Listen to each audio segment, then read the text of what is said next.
तड़पाइए ना, तड़पाइए तो फिर आइए ना, और आइए तो अब जाइए ना। ओ अब आइए तो फिर जाइए ना। गोविंद मेरो है, गोपाल मेरो है। गोविंद मेरो है, गोपाल मेरो है। जय जय बाके बिहारी नंदलाल मेरो है। नंदलाल मेरो है। गोविंद मेरो है, गोपाल मेरो है।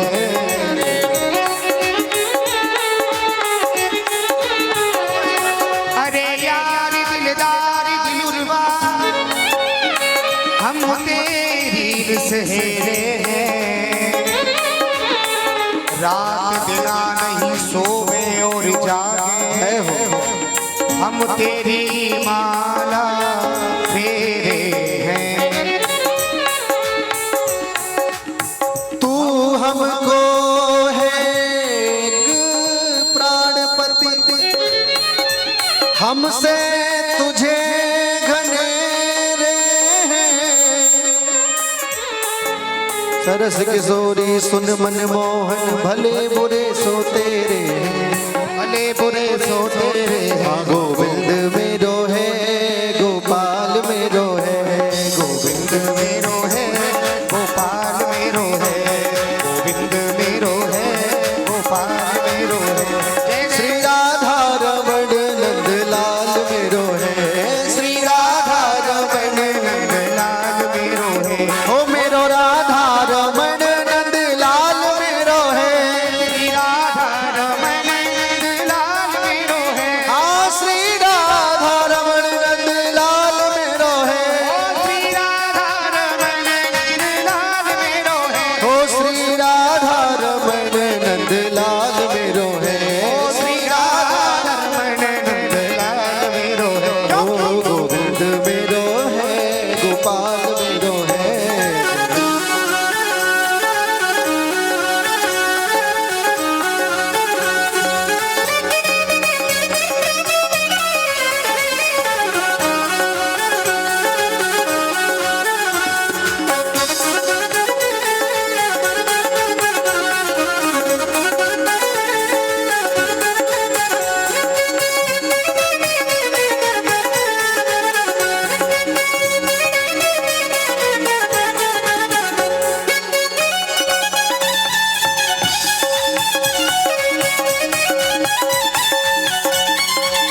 भोले बांके बिहारी लाल की जय।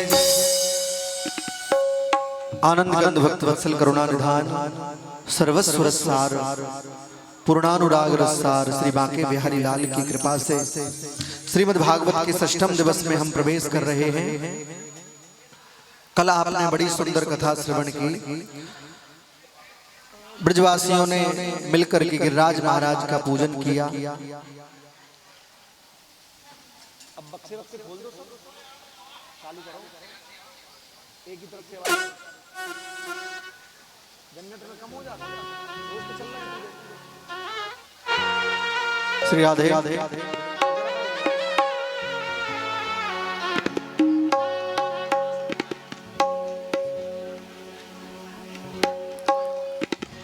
कछु माखन को बल बढ़ो, कछु गोपन करी सहाय। श्री राधे जो की कृपा से गोवर्धन लियो उठाए।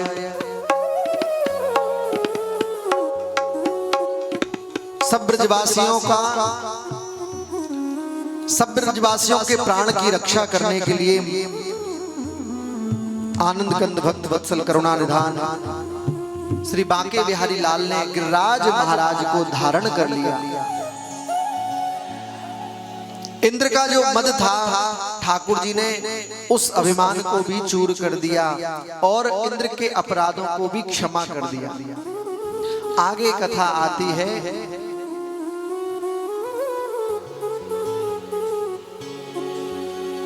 रास पंचाध्यायी की कथा।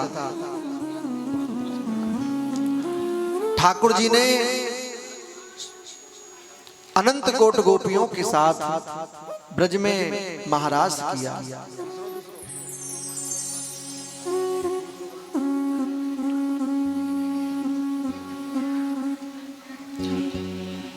सुखदेव जी महाराज कहते हैं, राजन अब मैं जो तुम्हें कथा श्रवण करा रहा हूं वो कथा है महारास की। अगर इसे लौकिक दृष्टि से देखोगे तो हो सकता है तुमको भी इसमें भेद नजर आए, तुम भी इसे समझ न पाओ। इसलिए पहले ये समझ लो कि महारास का अर्थ क्या होता है।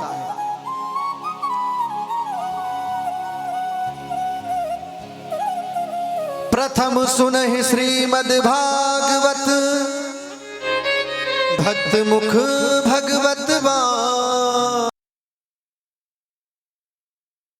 राधे भक्त व्यास नभ भात बखानी। तृतीय करे गुरु समझ दक्ष सर्वज्ञ रसीलो। चौथे होय विरक्त बसे बनराज बसीलो। पांचे भूले देह सुध फिर छठे भावना रास की। साते पीवे रीत रस श्री स्वामी हरिदास की।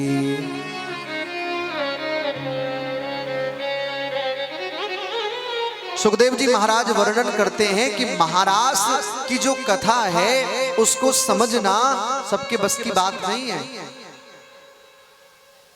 अगर लौकिक दृष्टि से देखोगे तो आपको बस इतना ही समझ में आएगा कि ठाकुर जी हैं और गोपियों के साथ नृत्य कर रहे हैं, लेकिन नृत्य करने को महारास नहीं कहते हैं। महारास का अर्थ होता है जहां भगवान परमात्मा और जीव का मिलन होता है वही महारास है। तो जीवात्मा कौन है? ब्रजगोपियां। और परमात्मा कौन है? ठाकुर जी। तो जहां इनका मिलन हो जाए, जब इनका मिलन हो जाए वही महारास है।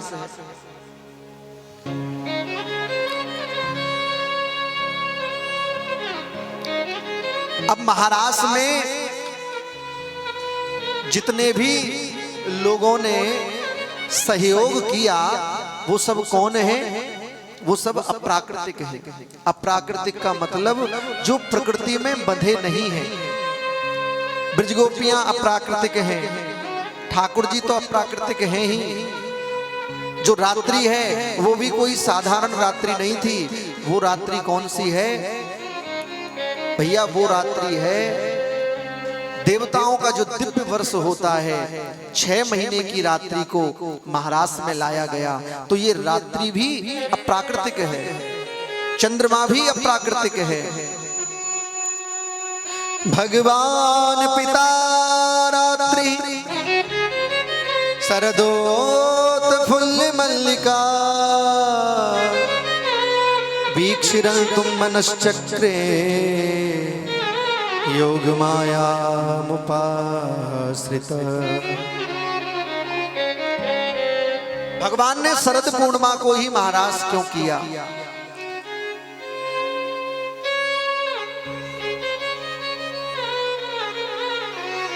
और किसी दिन क्यों नहीं किया? शरद पूर्णिमा में जो आकाश में चंद्रमा विद्यमान है वो कौन सा चंद्रमा है? बोले भैया वो भगवान के हृदय से उस चंद्रमा का प्रागट्य हुआ है। जब एक बार श्री ठाकुर जी और प्रिया जी एक साथ विराजमान थे तो भगवान ने श्री राधा रानी से कह दिया, हे श्यामाजू आज तो आप चंद्रमा के समान सुंदर लग रही हो। जैसे ठाकुर जी ने कहा चंद्रमा के समान सुंदर, राधा रानी तो मान करके बैठ गई। राधा रानी कहने लगी, हे प्यारे, तुम मेरी चंद्रमा से तुलना कर रहे हो, चंद्रमा में तो कलंक है, मुझ पे क्या कलंक है? भगवान बोले, श्यामाजू जैसे चंद्रमा पे कलंक है, वैसे ही आप पर लगा हुआ कलंक मैं ही तो हूं, मैं काला कृष्ण ही तो हूं, आप पर जो कलंक लगा है। ये बात जैसे ठाकुर जी ने कही, राधा मान करके, श्री राधा जी संकोच करके भगवान के वक्षस्थल पर अपना माथा रख दिया, तब भगवान के मन से ये चंद्रमा प्रकट हो गया। जो श्रोता हैं, महाराज के जो दर्शक हैं, वो हैं भूत भावन भोलेनाथ, वो भी अप्राकृतिक हैं।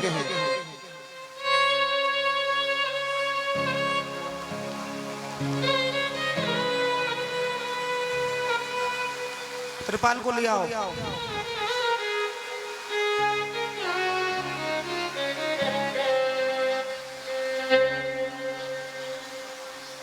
चार पांच जने मंच पे आ जाओ, त्रिपाल लेकर के।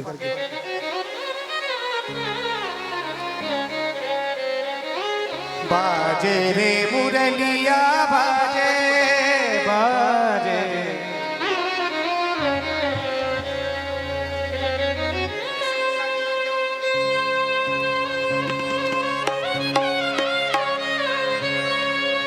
बंसी मदन गोपाल की बाजत की हर गंभीर, के तो बंसी बट बजी के यमुना के तीर।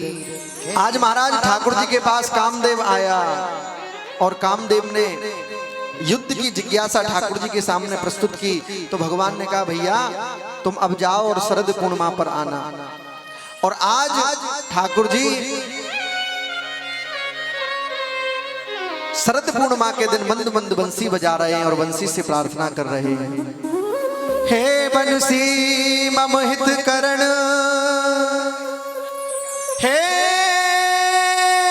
बंसी मम हित करण, बंधु तो ए सिरनाय,